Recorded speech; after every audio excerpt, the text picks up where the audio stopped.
Bonjour et bienvenue. Ce podcast est une initiative du Réseau des femmes leaders pour le développement RFLD avec le soutien d'Amplify Change. Aujourd'hui, nous donnons la parole à un sujet encore peu exploré mais essentiel, le rôle des hommes dans la promotion de l'accès à l'avortement sécurisé. Pourquoi leur engagement est-il crucial? Comment peuvent-ils devenir de véritables alliés, déconstruire les stéréotypes et soutenir activement les droits reproductifs? Pour en discuter, nous accueillons Madame Maroufatou Falola qui partagera ses réflexions et pistes d'action concrètes pour une mobilisation inclusive et solidaire.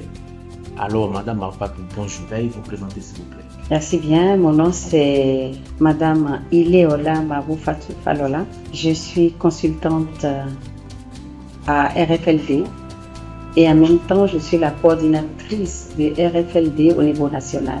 C'est-à-dire que je suis en charge d'implanter vraiment les actions de RFLD dans toutes les 77 communes du Bénin. Et aussi je suis maire adjointe dans la commune différente. Merci. Alors, Madame Maroufatou, comment est-il important d'inclure les hommes dans les discussions et les actions concernant l'accès à l'avortement sécurisé? Quels sont leurs rôles potentiels? Merci bien, monsieur le journaliste. Je m'en vais vous dire qu'il est important d'inclure les hommes dans les discussions et les actions concernant l'accès à l'avortement sécurisé parce qu'ils sont des acteurs principaux. Sans eux, les femmes ne peuvent pas tomber enceintes déjà et vous ne me direz pas le contraire. Et il faut tomber enceinte avant de parler de l'avortement. Ils doivent sensibiliser les femmes et filles dans leurs différentes communautés sur la santé sexuelle et de reproduction en vigueur en République du Bénin après avoir pris connaissance de cette loi. Parce que vous savez très bien qu'il y a une loi par rapport qui a été promulguée au niveau de l'Assemblée nationale. Donc ces hommes et ces femmes doivent être au courant de cette loi afin de savoir comment se comporter. Alors, de quelle manière concrète les hommes peuvent-ils se montrer solidaires et soutenir l'accès à l'avortement sécurisé dans leur vie personnelle et professionnelle? Aussi simple que ça peut être, je pense que c'est à travers le dialogue que les hommes peuvent montrer les avantages de l'avortement sécurisé pour une femme. Oui, mais avec le dialogue, on peut résoudre beaucoup de choses. C'est ce que je peux dire par rapport à cette question. Comment les hommes peuvent-ils contribuer à déstigmatiser l'avortement au sein de leurs cercles sociaux, familiaux et communautaires? Merci bien pour cette question. Déstigmatiser l'avortement au sein de leurs cercles sociaux, familiaux et communautaires, les hommes doivent s'appuyer sur l'objectif principal de la loi sur l'avortement sécurisé au Bénin. Parce que s'ils ne sont pas au courant, s'ils ne maîtrisent pas vraiment cette loi-là, ce serait un peu compliqué pour atteindre l'objectif. Quel rôle les hommes peuvent-ils jouer dans la promotion de l'éducation sexuelle complète et de la contraception, contribuant ainsi à la prévention des grossesses non désirées? Merci bien. Je pense que les hommes doivent éduquer leurs enfants garçons. Ils doivent accompagner les initiatives promouvant la contraception en milieu scolaire surtout. Selon vous, Madame Maroufatou, comment les hommes peuvent-ils soutenir émotionnellement leurs partenaires, leurs amis ou leurs membres de leur famille qui envisagent ou ont recours à un avortement? Je pense qu'en les rassurant que la loi prévoit les spécialistes en la matière et les conditions dans lesquelles l'avortement est autorisé dans notre pays. Parce que quand un avortement est fait dans les règles de l'art, dans les soins adéquats, je pense que ce sera une bonne chose et il n'y aura pas de dégâts. Selon vous, de quelle manière les hommes peuvent-ils s'engager activement dans les plaidoyers et les actions politiques visant à garantir l'accès à l'avortement sécurisé? Je peux dire qu'ils peuvent plaider pour la traduction en langue nationale du Bénin, la loi sur l'avortement sécurisé, pour permettre une parfaite connaissance des raisons et les avantages de la vision du gouvernement. Parce que vous savez que dans les milieux ruraux, la population est quasi analphabète. Et quand ils ne comprennent pas les tenants et les aboutissants de cette loi, ils ne peuvent pas bien se comporter. d'où l'importance de plaider pour la tradition en langue nationale au Bénin. Quels sont alors, selon vous, Madame Maroufatou, les défis ou les réticences que certains hommes peuvent rencontrer lorsqu'il s'agit de s'impliquer dans cette cause et comment peut-on les surmonter? Ils peuvent organiser des séances de dialogue encore appelées dialogue communautaire avec les personnes influentes, comme les chefs religieux, les têtes couronnées de leur localité, sans oublier les élus locaux. Parce que nous savons que les élus locaux sont politiques et ils sont plus en compagnie de cette population-là. Ils fréquentent beaucoup de personnes, d'où ils ont aussi un poids visible auprès de la communauté. Merci, Madame Maroufatou. Vous venez d'énumérer les défis ou les réticences que certains hommes peuvent rencontrer lorsqu'il s'agit de s'impliquer dans cette cause. Alors, selon vous, Madame Maroufatou, comment les hommes peuvent-ils remettre en question les normes de genre traditionnelles qui placent la responsabilité de la contraception et de la grossesse uniquement sur les femmes? Merci, bien, ce point est très sensible. Par exemple, ils peuvent rencontrer les défis et réticences relatives à la religion et aux normes sociales et facteurs culturels. Ils doivent éviter de frustrer leur père et rester dans le rôle de catalyseur afin d'atteindre leur objectif. Parce que les religieux, vous savez, ils sont dans leur monde et pour les atteindre, il faut vraiment prendre des gants, savoir placer les mots pour bien faire comprendre l'importance de l'avortement sécurisé. Quel impact le soutien des hommes peut-il avoir sur le vécu des femmes et des personnes ayant besoin d'un avortement en termes de réduction de la stigmatisation et d'amélioration de l'accès aux soins? L'avortement est un fait de société qui a toujours suscité des débats au sein des communautés. En termes de réduction de la stigmatisation et d'amélioration de l'accès aux soins, le soutien des hommes est nécessaire car elles, femmes, sauront désormais que l'avortement sécurisé est un droit pour la femme en République du Bénin. Ce soutien peut permettre aux femmes que la loi en question n'intervient pas pour encourager l'avortement, mais pour l'encadrer et responsabiliser les acteurs. Pour illustrer ce fait, Madame Maroufatou, comment les hommes peuvent-ils s'éduquer et s'informer davantage sur les enjeux liés à l'avortement et à la santé reproductive? Très bien, c'est tout simplement en participant aux différentes initiatives, par exemple les séminaires et ateliers des formations organisées par les ONG ou associations. Les hommes peuvent s'éduquer et s'informer davantage sur les enjeux liés à l'avortement et à la santé reproductive. De quelle manière les hommes peuvent-ils collaborer avec les organisations féministes et les défenseurs des droits des femmes pour faire avancer cette cause commune? Merci bien. Ils doivent contribuer au renforcement du plaidoyer en faveur de l'avortement sécurisé, de sorte que toutes les parties prenantes puissent initier un dialogue franc pour convaincre les tenants et les aboutissants des normes sociales, convictions religieuses qui constituent souvent des difficultés dans le processus d'implication de certains acteurs sociaux.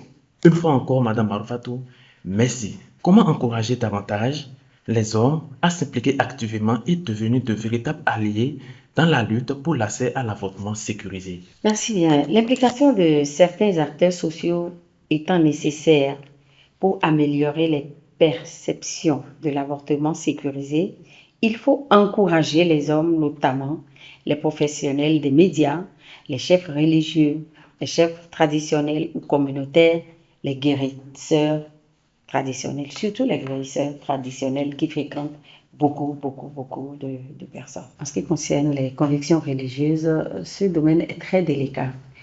Vous savez, quand on met la religion, on peut voir les religions, on peut voir aussi les religieux endogènes. Et dans ce domaine, c'est très sensible et très délicat. Il faut aller toucher vraiment les sages, hommes comme femmes, dans des couvents, par exemple. Aller parler de l'avortement sécurisé parce que dans certains couvents, il n'est pas question d'avortement. Et même s'il y avait avortement, il faut le faire clandestinement. Et quand on le fait clandestinement, ça crée des désagréments que nous constatons tous. Il faut vraiment les toucher,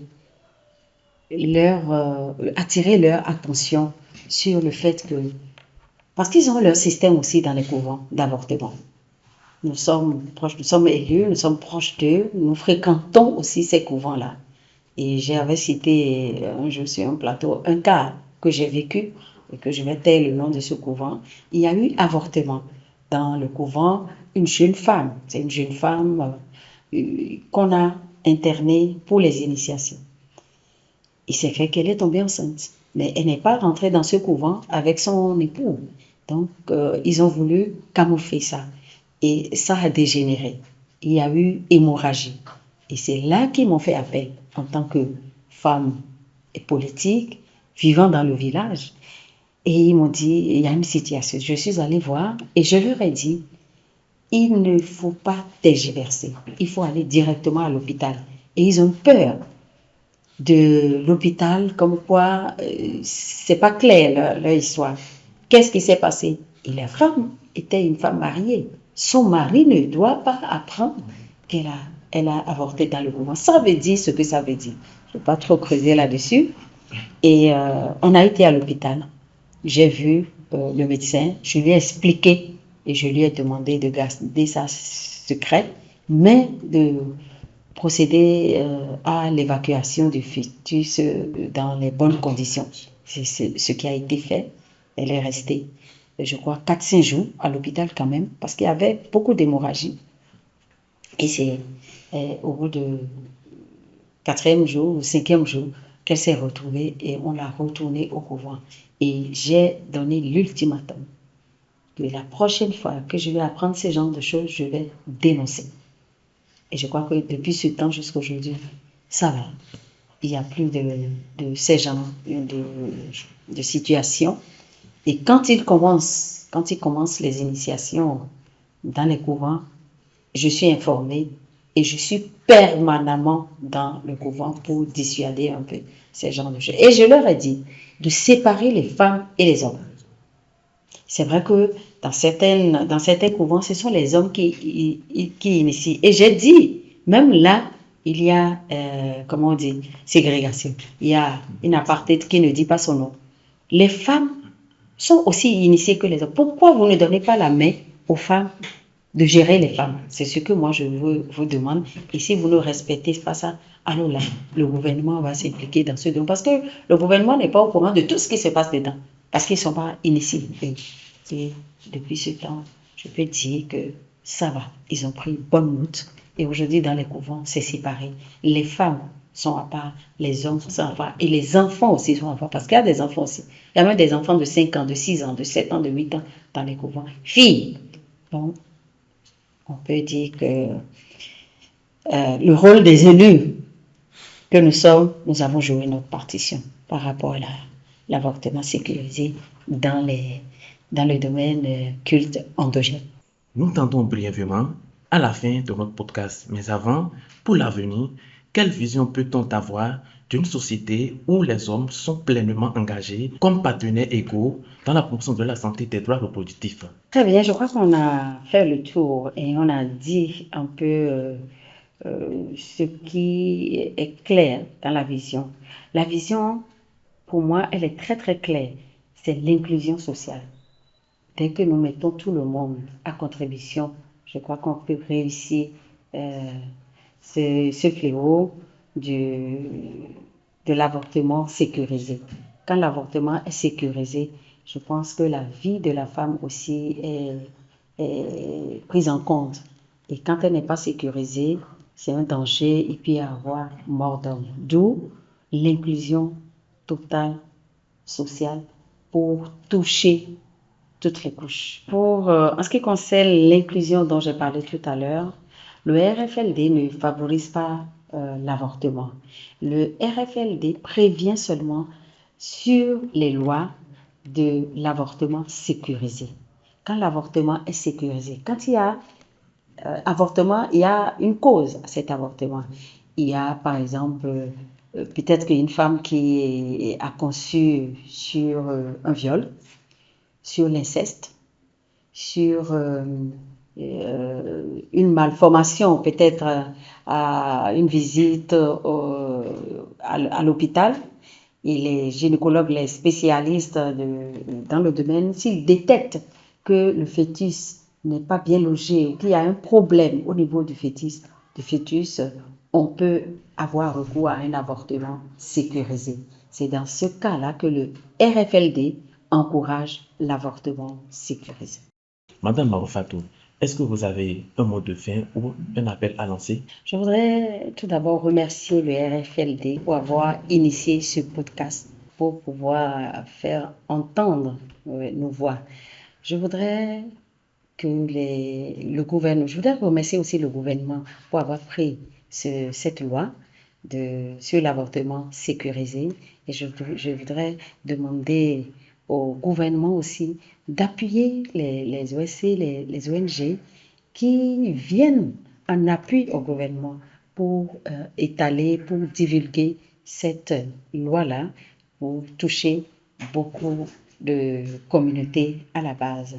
Je voudrais aussi lancer un appel encore et toujours aux ONG, au RFLD et tous les autres ONG qui interviennent dans ce sens, de ne pas baisser les bras, de toujours continuer à faire la promotion de ces genres d'activités pour pouvoir toucher bon nombre de la population. L'accès à un avortement sécurisé n'est pas seulement une question de santé des femmes.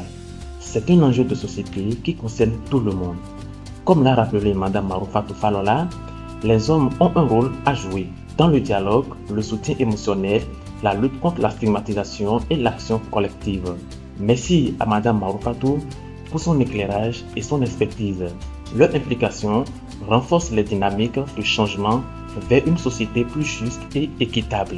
Ce podcast vous est proposé par le Réseau des femmes leaders pour le développement avec le soutien d'Amplify Change. Merci pour votre écoute et à très bientôt.